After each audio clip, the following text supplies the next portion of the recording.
Welcome back to Frontiers, where we explore the latest trends, innovation, technology, corporate sustainability strategy, and the financing mechanisms that support them. I'm Kat Hunt, and I'm super thrilled with the guest we have here today. She's someone near and dear to my heart, but also sits at the intersection of all of these parts we like to talk about here. Vrushali Gaud. She is the global director at Google, running climate operations, responsible for the teams that are driving decarbonization strategies, clean energy initiatives, investments, emissions modeling, and reporting, as well as net zero, circularity, and water aspirations. She's also a household name for my friends and family because I've known her for many years, and I'm really honored to call her a close friend and mentor. Thank you for being here, Vrushali. Thank you. And thank you for having me on your podcast. And I'll just build on that. You and I have known each other for a while, and I do a lot of these panels and podcasts, but this one is special just given what a meaningful friendship and journey we've had. And we've both seen this space evolve from the initial days of when it was CSR and then ESG reporting and then the tech aspirations into it. And now we realize it's all about the energy transition piece, construction transition, infrastructure transition. So I'm excited to share my thoughts, but also having seen some of this journey in your career and mine. Yeah, together. It's been amazing. And with that in mind, I'd love to start off with where we are in this moment of this decade-long journey that not only we have been able to travel together, but all of those that have been in the climate industry have been seeing the ebbs and flows of. It's been a really interesting one of great uncertainty, of urgency. And I think it's been a struggle for many companies for a long time to even get the attention and the resources that they feel are so needed. They were needed yesterday. And there's a lot of, quantification and business case and proving this to the finance departments. From chatting with you, it seems that Google actually has to go through quite a rigorous process to substantiate their investments, even though they might have a lot more to invest in and are kind of willing to take more chances. Is it as rigorous as we think it might be? So let's kind of look at this from a couple different macro pieces, right? Keep Google aside for a minute. At the heart of this is we saw, if you take the sustainability piece, it's how do you embed sustainability within an organization? That was an ongoing piece that we were all navigating, right? And the more you embed and you build it in, it's less bolted on. Then you add energy at the heart of all of this. And the difference is it's not just about how do you allocate capital or what metrics or resources. You're doing an entire transition of the infrastructure, your foundation. You're doing a transition of your processes, which is how you account for things, how do you allocate capital. And you're doing a big piece of how transparent you are. And in the midst of changing technology landscape, which is where the AI movement came in. At the heart of this is the uncertainty and the speed. I go back to that because that defines, doesn't matter if you're Google or any other company, managing uncertainty and managing the speed and scale of change are a very cultural piece that you have to navigate. If you think about it, we talked about energy transition already, electrify everything and then clean the grids. That's one part of it. That in a normal condition would take you decades to do because it's involving private public infrastructure. It's involving technology changes. It's involving taking new bets on things like geothermal and nuclear. But you're also doing that when the requirements of compute and compute design is changing almost on a weekly basis. I was going to say a monthly basis, and now it feels like a weekly basis. And so how do you balance the fact that you have all of these longer term traditional infrastructure pieces that have to somehow deliver and change in accordance with the piece that you're having on the AI software side or the application side? And to me, that's the piece to navigate. So one is just uncertainty. It's a completely new paradigm shift. And so what I tell my teams is just getting comfortable with the uncertainty and the ambiguity. And so when you're dealing with uncertainty and ambiguity, the two things you can do really well is in one part of it, be very rigorous. So going back to your question is what can you be rigorous about? You can be rigorous about your data. You can be rigorous about how you analyze things, some of the assumptions, some of the pieces that you put in terms of where do you think you're taking your bets and in terms of that, right? So we do have that same internal rigor. You can think of all the models. You can think of all the reduction initiatives that we track, how the external landscape will move, what Google should be doing, and where can Google be the most effective. And each one of that will have some sense of cost, some sense of resources and impact associated with it and business value associated with it.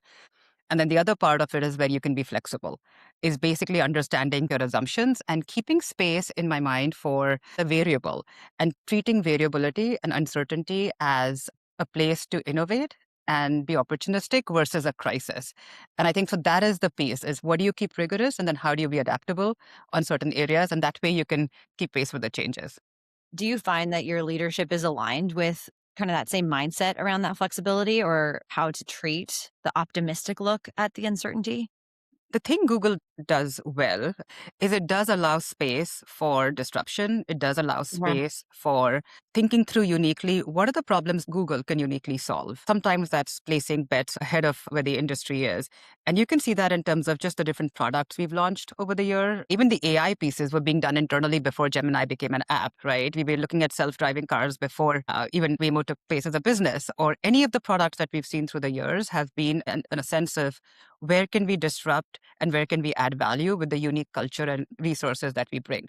So to me, that has been a fantastic lens to bring into energy because the 24/7 CFE carbon free energy cat was also ahead of its time a little bit, right? Right. It was looking ahead and thinking what's the best way to bring new clean energy from a capacity, plus also understanding clean and emissions and so forth. And so you also have to make sure you are rigorous about where are you investing? How are you investing? What's the value proposition? What does the company mean for the community it's investing in? Yeah, that idea, obviously, Google's been seeing around the corner for decades and generations. Lately, you've been making some really huge bets in the climate space. They're first of a kind, always, it seems. And how do you think about where you're going to see market adoption? Because ideally, you're making these investments in a place that others are going to eventually be able to afford because of economies of scale, but also the market's going to see the need for it.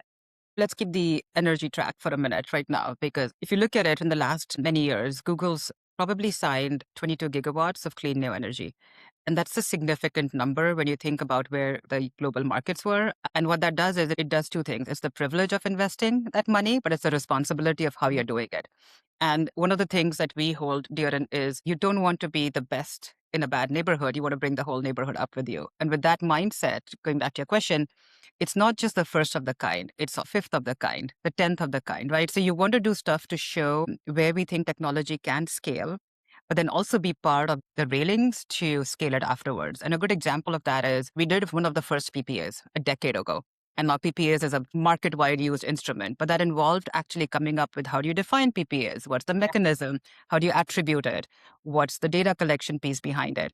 And how do you verify the authenticity of it and the theory of change behind it? You take the same lens and you can apply that to anything on the solar, wind, generation, geothermal. Where do you make those first bets? Which technology do you bet on? And then how do you create a system around it that either takes the cost to be more competitive or then brings up capacity? And the same lens on the grid, things that we're doing now with load balancing, demand response. And the hope is it'll help us because it'll help us with capacity, but then it's a good blueprint for others to follow. Mhm. And I would, even if we go beyond energy, I think the same piece has been followed on, if you look at green constructions and things that we're trying to do over there. If you look at water and the things we're trying to do in water in terms of replenishment, cooling technologies, and so forth. So I think you carry the same thread of what are the things we can do because we are part of the problem and part of the solution, right? And I think that's the lens to go in. You're able to kind of test, is this really effective for us? And if it is, then we believe it's going to be effective for the market as a Prefer whole. thing, yes. Yeah. And then to be effective, you also have to bring solutions for all the different pieces, which may be data sharing, which may be open sourcing, which may be bringing the different stakeholders together for a policy change. So there are many elements of this besides just testing it, but actually creating a roadmap for Yeah. scaling. Even accounting. I mean, we've had Yes. solutions or things that our clients are averse to because it's a different accounting method, and that just itself feels like a barrier. Would love kind of along this vein of you mentioned neighborhoods and impacts to the greater community, responsible data center builds. Obviously, this is a highly scrutinized topic and something that is in the media every day. Would love to hear about how you and Google think about building these as responsibly as possible, considering the local impacts of water use, grid constraints, etc. I'd be the first one to kind of acknowledge that it goes back to what a fascinating privilege to actually have that ability to build our technology at this scale and to do every attempt to do it in a responsible way.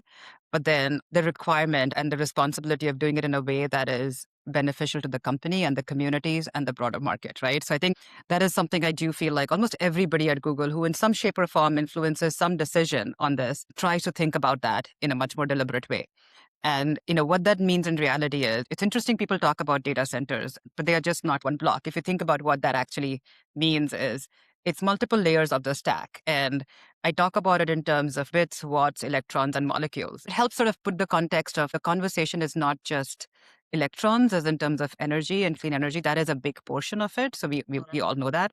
But look at the other layers, right? It's about how do you use that energy, the watts, the efficiency, whether using power effectively, because everything you use is in conjunction with the surroundings, right? So you want to be very judicious about bringing our own capacity, adding to the grid versus taking away from the grid. And I think that's a different way of how you then build your programs, especially around the communities. It's also the molecules. And by that, I mean the water, the air, the materials you use. And so when you go into the water space, we have a pretty thoughtful process of looking at the risk profile of the region, if it's high water risk or low water risk.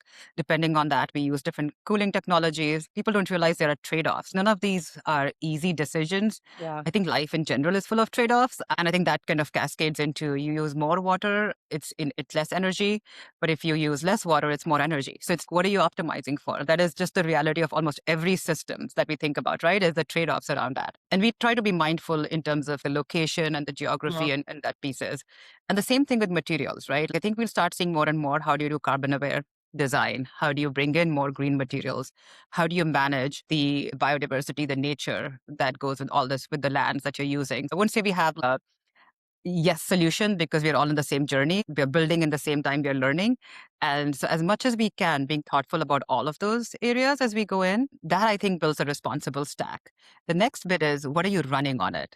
Which is the other side of that, right? Are you using AI in a way that what we think is net beneficial for society? And that's a rich topic in itself, Kat. But there are some easy things of this, right? How efficient are your models? How optimized they are? Which part and where are you running which models? And sometimes you're constrained by the size, whether you're training or inference. Sometimes you're constrained by just requirements from a customer perspective, security, and so forth. But with that context, you could add the element of the trade-off around a cleaner grid versus not, or latency and what needs to be run when we are running at peak load versus off time. And so there's very interesting ways of how do you run the bits part of it, which is the models and the applications.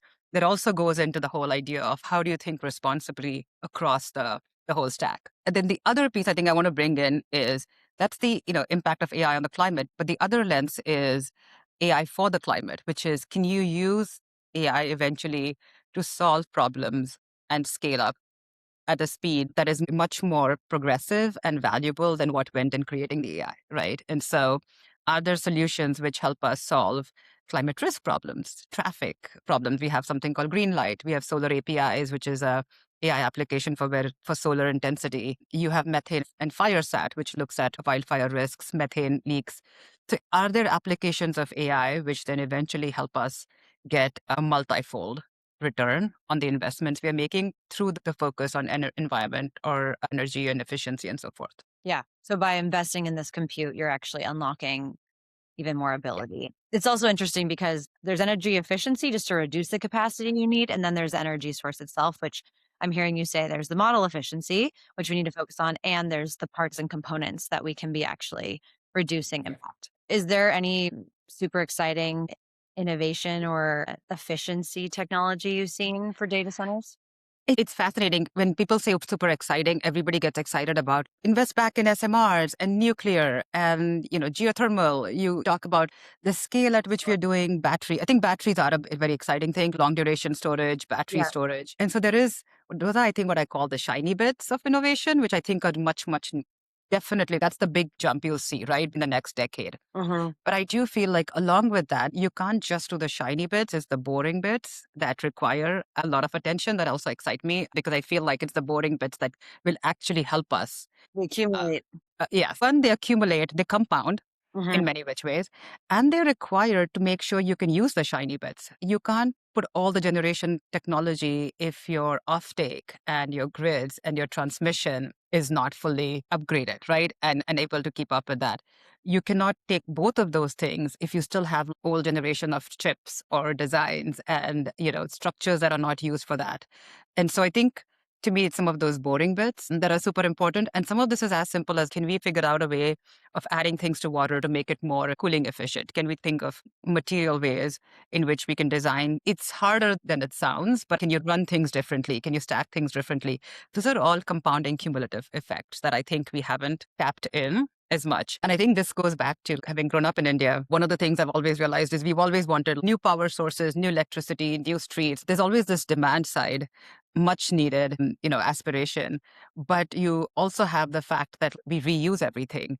Can we be efficient about closing our taps, reducing, water usage? And so there is that piece inherently built into me, I think, about the reductions and efficiency and using resources sensibly, and then the aspirational shiny bits on it. So maybe that's just part of a cultural upbringing that stays with me. That, and I feel like it's because you're an engineer at heart. Because Kristen Seaman, we had from General Motors on, and I feel like she was going for the same thing. It's these small things that we can do that really make all the difference. It's not the huge swings. It's these steps that maybe don't feel dramatic Yeah. or super Yeah. exciting, but they're the things that actually see change, which is what I'm And hearing. I think it's one of those, right? It's small, small, small changes till you see a step change. So I don't think it's a or, it's an and, but I think we forget about the and when you fixate on just the one, one big thing.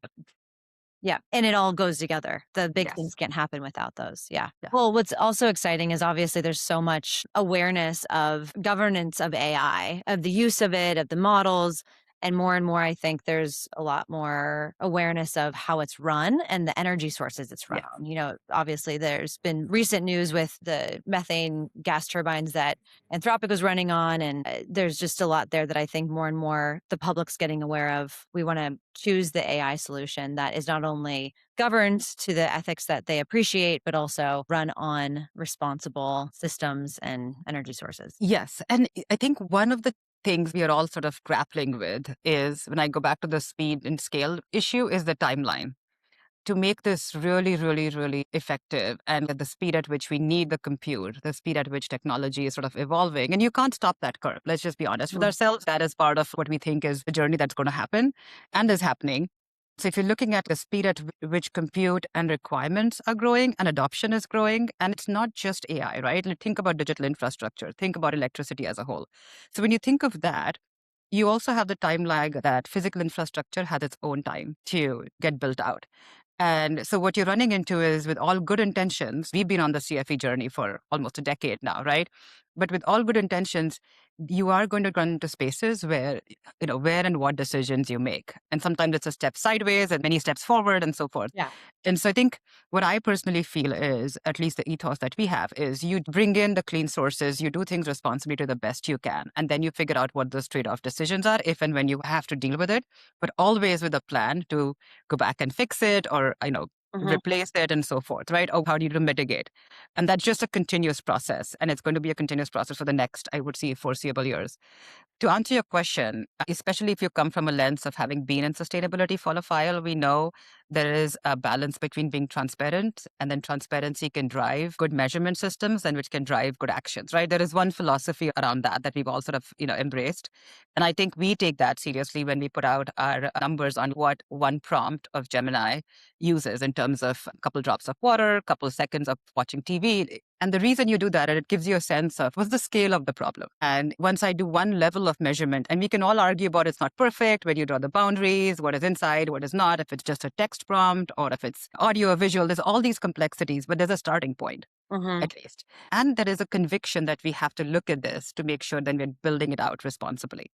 And to get to that, all of the other things go into it, right? To measure what your footprint is in terms of water or energy or emissions, you do have to know all the systems that go into it, what was used, where it was used, time of operations, and so forth. So it's a pretty, I think, good indicator and then something you can manage and build on.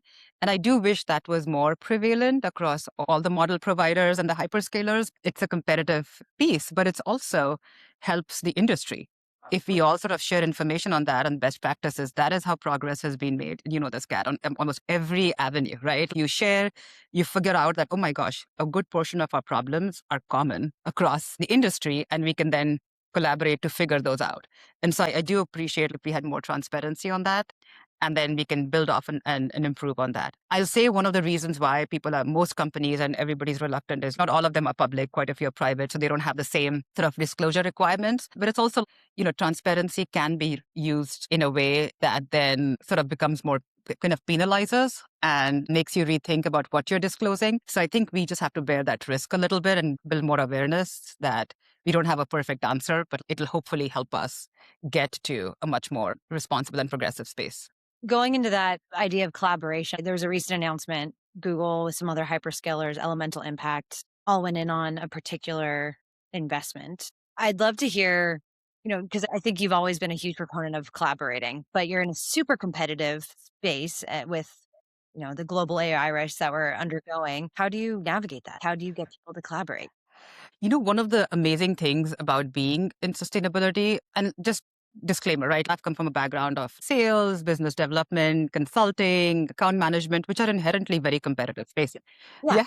Yeah. It's a very competitive spaces. You're in it to win it, right? That is part of it. So it's good. And I think that's a good thing to bring about what's best in terms of solution, best in terms of for your customers, which can be consumers and or businesses. Having said that, the thing that sustainability is also has taught in a very humbling way is sometimes it's okay to ask for help. Sometimes it's okay to collaborate because the collective knowledge that you bring and the collective power of action just opens up a whole different scale. And I think that if I give kudos to the sustainability community, for the most parts, we've tried to do that, right? We're also very collaborative on awareness building because if it's supply chain and building awareness with your suppliers, training suppliers, most of us work with a similar group of suppliers. And so that is another area very good to collaborate. And so I think you compete in the spaces you have to compete, but if you collaborate in the spaces you can, that actually sort of helps for a much more healthier corporate environment. And I think sustainability has been one of those leading edges of where we can do it in a much more sensible way. And we've done it in some ways. What you're referencing to is the partnership with Elemental Impact across hyperscalers in investing in some data center innovation. We have accelerators across the world where we partner with either local venture and innovation centers and startups. Mhm. We have partnerships with governments. We have one in India with a scientific advisor for a Center for Climate Tech and Innovation there. So across the board, each region, there's global and regional things that you can do. But the idea is you collaborate, you put effort, which is resources, money in the right areas, and you also accelerate it, not just internally, but externally, which could be startups, which could be ventures, which could be collaborating with entities like Elemental Impact and NGOs and so forth. Yeah. The whole is more than the sum of its parts. Zooming out, AI and sustainability seem like opposing factors. Where do you see it? Is AI going to help sustainability in the end, or is it more of a huge obstacle for us to overcome? I think, Kat, we could rephrase that question a little bit. I don't think sustainability and AI are opposing pieces. I don't like the phrase of opposing at all because I think life is just essentially a series of trade offs, and we do our best to navigate those. And every time you learn a little bit more or you think a little bit more and you have a different vision, and those kind of discussions around those trade offs sort of evolve from there. And what I mean by that in a good way is, are you investing in things that eventually you think and have conviction can help us with some bigger problems? In this case, it may be climate, it may be sustainability, it could be solving something in healthcare, solving something in science, it could be changing how we think of sort of what human efficiency is and where should we spending our time. It could be actually eventually consuming resources in the right way for the right things. And so there are a lot of good pieces there. But we do also understand they come at the cost of sort of the effort. And it's not just resources, right? It's human capital, effort, time, and investments you're making on a certain thesis. And so I do believe that for the most part, we are trying to make that trade off as responsibly as we can and in the right direction. And I feel almost everybody, like I said, maybe I'm just an irrational optimist and I believe in the sort of overall moral goodness value of people, that at the heart of it is businesses serve communities and communities need businesses. And so you're going to have this sort of what I'm doing has some merit and benefit. But in the process, I don't want to destroy the things that are serving the same community. And so how can I do it more responsibly? Yeah. I do think the sense of urgency that AI is inserting into this space, though, is actually becoming a huge expediter in some of the sustainability conversations and alignment that I see and investments that need to happen across a lot of other industries that maybe were lagging before. It's funny, who cared about energy before? Nobody cared about what exactly is, watts and kilowatt hours, and nobody thought about grids and grid efficiencies and interconnects and unlock. Those of us in the space were thinking a little bit, but even not to this extent. Hmm. And now it's everybody. We have family and Yeah. friends who have no idea about this, who always thought, well, what your sustainability, you're recycling stuff, or you're planting trees. Now everybody has an opinion, everybody's aware, and I think everybody's trying to get a lot more thoughtful about it, right? And I think those are the right questions and the right awareness. So, to your point, amazing. People have this awareness and people Hmm. have those questions because that's what drives action. And then the companies who are spearheading this are also one of the most innovative and well capitalized companies in the world. So, it's great that they're willing to put the money there, right? And Yeah. actually drive some of these changes. So to me, that intersection or the opportunistic intersection of awareness, demand, and companies who can drive change is an interesting time that we find Yeah. ourselves in. And that's a good thing. So many of these resources were taken for granted, obviously. Yeah. That's underpinned for us too.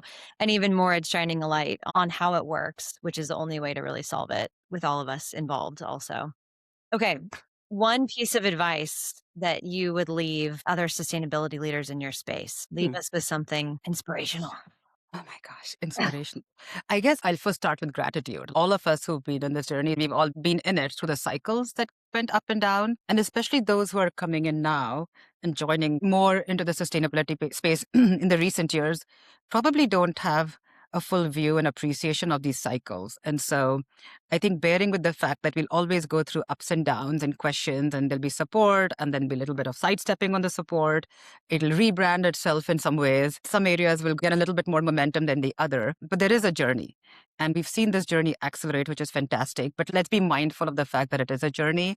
And so some of the frustration that we might have, we all wanted it to happen yesterday, but we aren't trending in the right direction. So that's the first piece. I think speed does matter, but also doing it in the right way, because you don't want to go back and fix things that you did. We've learned this from every other industrial transportation, every revolution we've been through is we'll break something along the way and let's go back and fix it. I think that we have more knowledge Mm, now, more awareness, and less room to break stuff. And so I think the next generation of sustainability professionals can be more mindful of embedding things in, of building them in, thinking through it at the concept versus more fixes, right? yeah. So that's the second. And the third thing, I get a lot of asks around professional careers and what do you study, what do you not study, and things like that. And I think you and I are great examples of where you land is a sum of everything that you kind of build over time, right? So you need to have a core skill that you're good at that pays the bills, that you can bring into everything. In my case, that was the engineering, analytical, connecting the dots.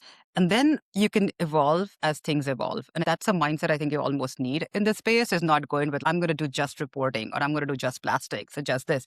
There is a depth and then there is a breadth. And you have to constantly manage those T's or multiple T's through your career. And I think that's what I would say is take a longer term view, look at the long arc and the journey, and then also manage your breadth and depth as you go. Yeah. And we need all the skill sets in this field that we can get. Yes. Thank you so much. It was such fun. Yes. And can I just end with the fact that how lovely this is to do with you, Kat? You talked about leaving a message. And I think you're a great example of, I've seen your career evolve. I've seen it take different shapes and forms over the last many years. And I think this is an embodiment of what I think good sustainability growth and leadership looks like. So I know you ask me questions, but it's also been my pleasure and honor to have this conversation with Thank you. you. Yeah, it's fun to look back together on it all. Thank you.